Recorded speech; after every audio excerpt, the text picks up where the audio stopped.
Semaine.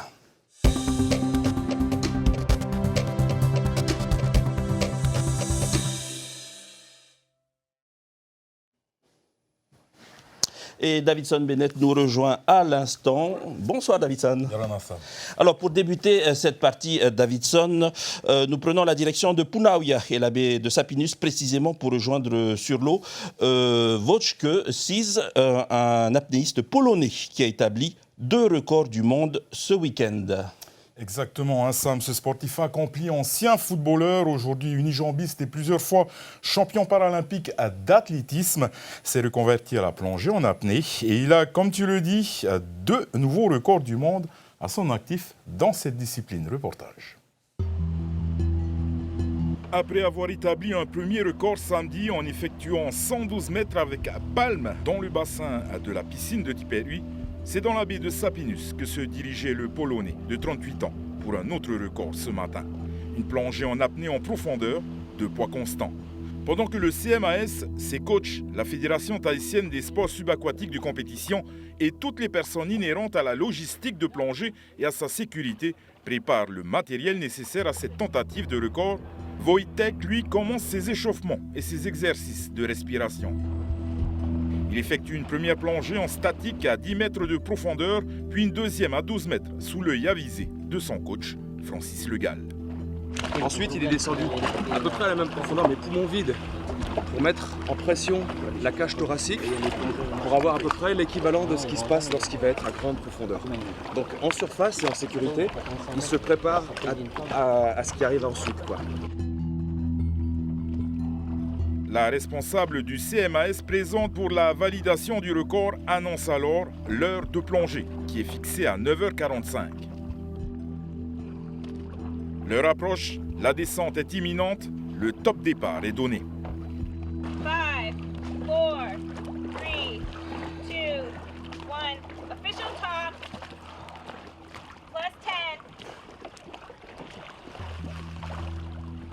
Plus 10.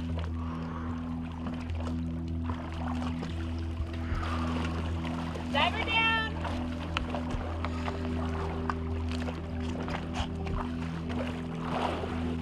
Au bout d'1 minute 30, Wojciech est de retour à la surface. Il annonce qu'il va bien, mais le record ne sera pas validé. Il avait atteint 45 mètres en se plaignant de problèmes à l'oreille gauche. Oui, j'ai un grand problème avec l'équalisation.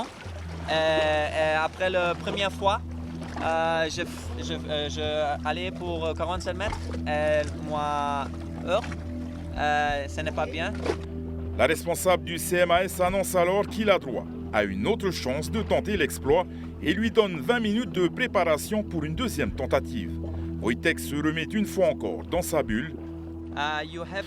Tu dois te vider complètement la tête. Tu te mets dans ta bulle et tu penses seulement à t'allonger et rester positif. Tu sais exactement ce que tu dois faire.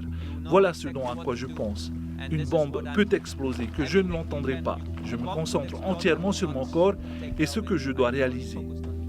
Wojciech disparaît une deuxième fois dans les profondeurs de la baie qui fait face à la vallée de la Punaru. Une autre minute 30 découle avant qu'il ne remonte à la surface. L'athlète polonais expire. Les officiels et amis du sportif unijambiste ont le regard rivé sur l'arbitre du CMAS. Les 50 mètres sont validés. Wojciech vient d'établir le record du monde. Par ses tentatives de record, Wojciech tente également de faire passer un message. Et ça, c'est quelque chose d'important. Il a déboisé le terrain pour tous les autres qui vont suivre. Et il a montré que même avec un handicap, on est capable de faire des choses. Il ne faut pas baisser les bras, ne jamais baisser les bras. Même avec des difficultés, on peut passer par-dessus. Dans 3 semaines, Wojciech quittera la Polynésie française et continuera son périple dans les îles du Pacifique, en passant par Tonga notamment, avec son association Sailing for Handicaps, afin d'aider les handicapés du monde entier à se procurer des prothèses mécaniques. Voilà, un très beau reportage. Maintenant, Davidson, on passe à l'actualité de la semaine, de la boxe, avec les soirées de sélective comptant pour les Jeux du Pacifique.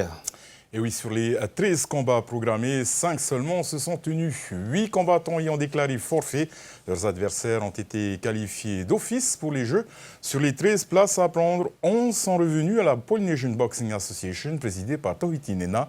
Les temps forts avec Oriano Tefo. 5 combats seulement, mais de qualité, avec une organisation très stricte menée par les officiels de la Fédération internationale de boxe amateur et le Comité olympique de Polynésie française, qui a offert une soirée impeccable.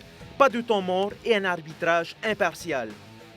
Premier combat de haute volée et un des plus beaux de la soirée, Heura Nena en rouge face à Raruna Jako. Plus petite, Heura a opté pour une boxe agressive en cassant la distance, mais Raruna a offert une belle opposition jusqu'au bout des 3 rounds. Heura Nena remporte le duel par décision des juges. Chez les moins de 64 kg, Raphaël Dauphin en maillot bleu a su prendre l'ascendant sur son adversaire Teiva Tapi. Plus précis et plus combatif, le petit frère d'Éric Dauphin décroche la victoire par points. En moins de 69, un choc de titan entre Hokini Cummings et Tupuatea Grand Pitman en bleu. Après une joute intense, Hokini se plaint d'une douleur à l'œil qui l'aurait complètement aveuglé.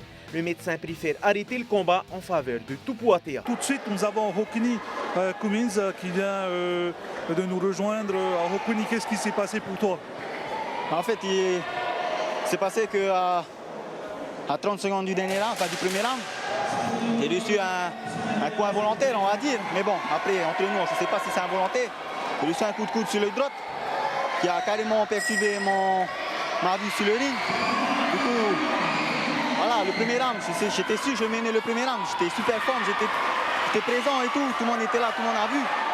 Et après, vers les 30 dernières secondes, les 15 dernières secondes, j'ai reçu un coup de coude involontaire, je sais pas. Mais j'ai reçu un putain de coup de coude là. Et là, tu peux plus voir du tout. Je vois plus de l'œil droit. L'œil gauche, je commence à moins voir. C'est pour ça après quand au deuxième round, il a commencé sans à taper mon œil droit. Du coup, il savait que c'était volontaire quoi. Mais après, je sais pas si c'est volontaire ou involontaire. Mais si c'est possible, je demanderai ma revanche. Dès le premier round, il a été fort, il a donné fort dur, il m'a bien touché. Et je me suis dit que comme dans le temps, dans le monde, il y a l'orage qui passe et après un moment, il y a le beau temps qui arrive. Et c'est arrivé au bon moment et j'ai pu remonter. En moins de 75 kg, on a pu découvrir un jeune boxeur voué à un avenir prometteur, Weihei Maruhi. Malheureusement, face à un boxeur aussi expérimenté qu'Ayari Mai, en maillot rouge, le sociétaire du Tayarapu Boxing Club n'a pas pu faire la différence. Hayari s'impose par décision des juges. Chez les super lourds, Teiki Maroto est face à Amoroa Atsu, qui porte des gants rouges. À l'issue d'une avalanche de coups de part et d'autre, la décision des juges tourne au profit du pugiliste de Bora Bora. Vendredi soir, le ring a donné des vainqueurs, mais les boxeurs des deux fédérations concurrentes représenteront une seule bannière à Samoa, Tahiti Nui. Voilà, donc des images à revoir sur notre site internet tntv.pf. Nous parlons de rugby à présent, Davidson, avec la première journée du championnat de rugby à 7 qui a démarré à Fatawa.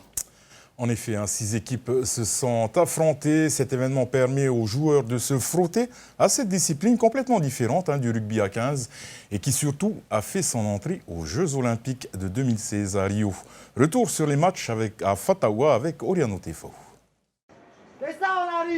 Le rugby à 7 sera présent aux Jeux du Pacifique qui se déroulent à Samoa en juillet. Même si la sélection tahitienne n'y sera pas présente, la fédération compte bien développer cette discipline au Fénouan. Le championnat se déroulera sur 4 journées. Il compte moins d'adhérents que le rugby à 15, mais le rythme ne manque pas pendant les matchs. Oui, tout à fait. C'est le jeu à 7. Donc là, on a un peu moins de joueurs, mais on a des mecs qui cavalent un peu plus, qui envoient du jeu, qui envoient du volume. Et puis le championnat est ouvert parce qu'on a 3-4 équipes qui peuvent viser le titre. Donc c'est bien, ça démarre bien pour le moment. Un titre qui a été remporté 3 années consécutives par les joueurs de FAA. Sur 6 équipes présentes, Taravo et le 15 Mili n'ont pas hésité à s'aligner dans le tournoi, malgré que leur jeu soit plus adapté à celui du rugby à 15, qui est complètement différent. En ce moment, oui, c'est plutôt difficile, mais on va dire que nous, on est plutôt orienté jeu à 15. Tandis qu'une équipe comme FAA, eux qui sont plus affûtés, eux, voilà, le 7 correspond plutôt à une équipe, voilà, un jeu comme FAA. Mais ceci dit, on a quand même donné du fil à retordre à ceux de notre poule. Voilà, pour l'instant, on est à 2 matchs de défaite. c'est un petit peu compliqué, on n'a pas un véritable effectif pour jouer à 7, on est un peu nombreux, avec des mecs qui connaissent pas trop le rugby, donc on essaie de miser sur l'ambiance, l'envie de jouer, l'envie de faire de bonnes choses. On arrive à marquer 2 essais, on prend beaucoup d'essais sur des petites erreurs individuelles, des petites fautes de placement, mais bon, l'ensemble, il y a une bonne ambiance. Voilà, le but, c'est surtout de prendre du plaisir entre nous.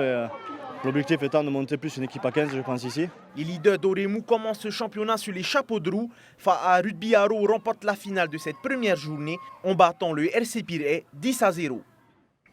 Alors, nous quittons le terrain Fatawa pour aller dans la salle où la Fédération tahitienne de karaté et discipline associée a organisé la Coupe de Tahiti et se déroulait en 2 parties dans la salle de Fatawa.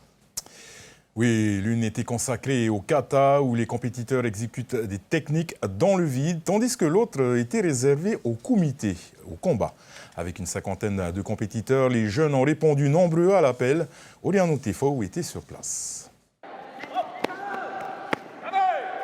Chez les jumeaux Keanu et Keanui Dessian, on ne se fait pas de cadeaux, même entre frères. Les 2 représentants du club Sen-No-Sen de Pirée sont les seuls inscrits dans leur catégorie en Benjamin. Donc pas d'échappatoire, il faudra tout donner pour décrocher le précieux métal. Il n'y a pas de cadeau à faire, même si on est frères. Il faut à tout prix gagner, décrocher la médaille d'or. À l'issue de 3 combats, c'est finalement Keanu en ceinture bleue qui s'impose avec 2 victoires.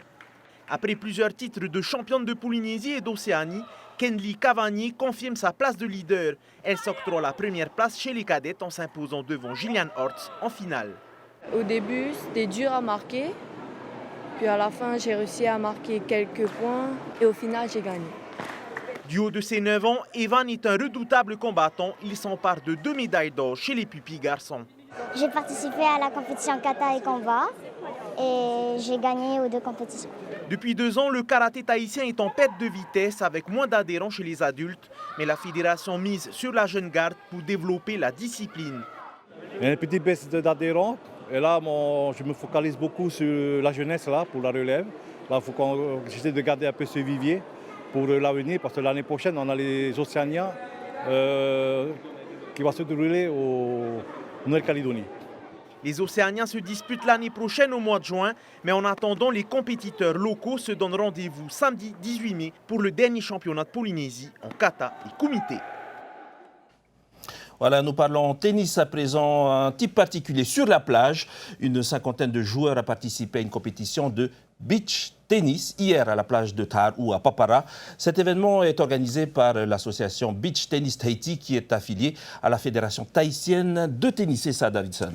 Et oui, toutes les 6 semaines, elle met en place des tournois ouverts aux compétiteurs et à ceux qui désirent s'initier à la discipline. Et pour cette compétition de Papara, elle comptait pour le ranking ITF de la Fédération internationale de tennis et permettait aux joueurs de grappiller des points dans le classement mondial. Le reportage d'Oriano Tefo.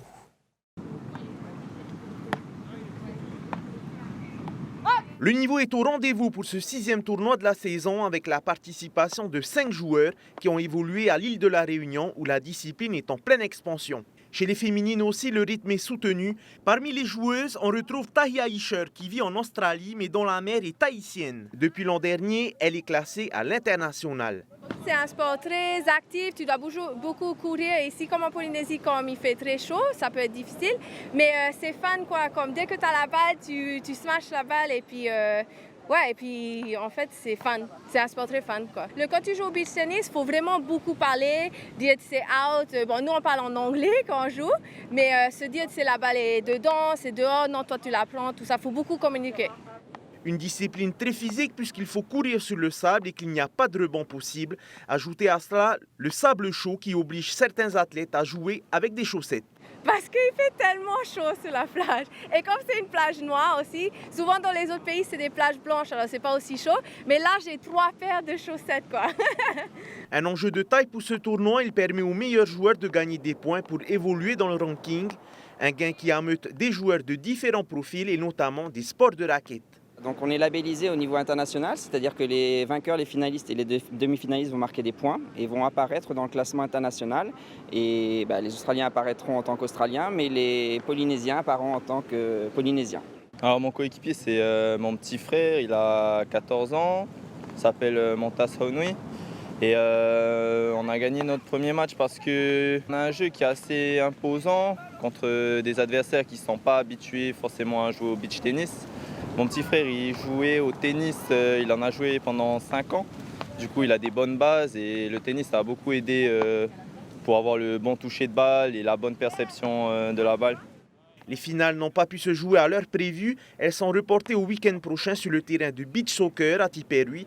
Chez les filles, le duo Laetitia Claverie et Béatrice Cousinet affrontera Fanny Clarité et Teihara Taerea. Chez les hommes, la paire Yankel Claverie, Maxime Buatoa sera opposée à Philippe Rondron et Nicolas Carité. Voilà, ça doit être fun ça. Nous parlons VAA à présent avec 52 équipages qui ont pris le départ samedi de la 12e édition de la Coupe de l'Environnement. En effet, Sam, cette course s'appelle également le mémorial Daniel Ollmann. Elle s'est tenue ce samedi matin du côté de Taoné.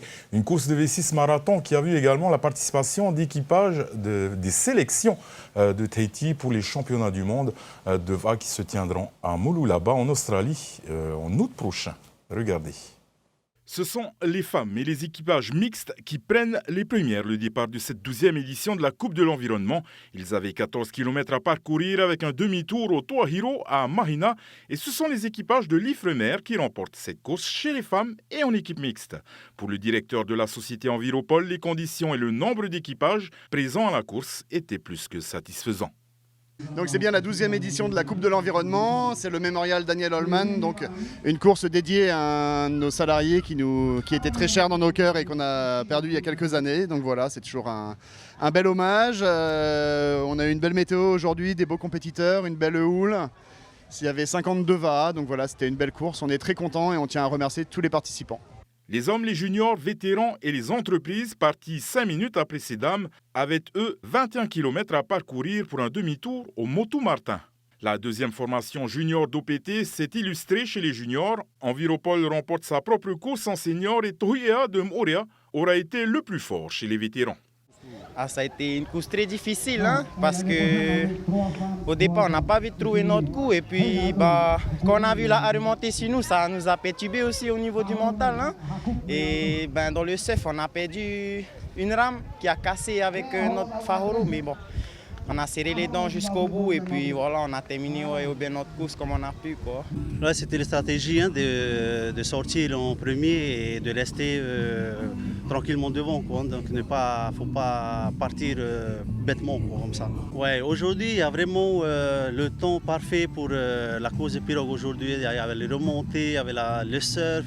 En fait, il y a tout aujourd'hui. Donc je tiens à remercier d'abord le Seigneur pour cette journée d'aujourd'hui et surtout tous les personnes qui ont participé aujourd'hui et sans oublier nos sponsors. Sans nos sponsors, on n'est pas là. A noter que 6 équipages ont pris part à la course hors concours. Il s'agit des différentes sélections qui participeront au championnat du monde de Mooloolaba en Australie. Un entraînement en grandeur nature pour ces champions afin de se préparer pour cette grande échéance sportive prévue au mois d'août. Voilà, nous sommes arrivés au terme de ce journal, mais un petit rappel avant de le refermer. Un rappel aux parents d'élèves des établissements scolaires de Faone, Afahiti et Taravo. Tous les établissements scolaires primaires, maternels, collèges et lycées de Taravo, Faone, Afahiti sont fermés pour des raisons de problèmes d'eau. Nous sommes arrivés maintenant au terme de ce journal. Tout de suite, les meilleurs moments de sport de la semaine. Excellente semaine à tous et sportez-vous bien.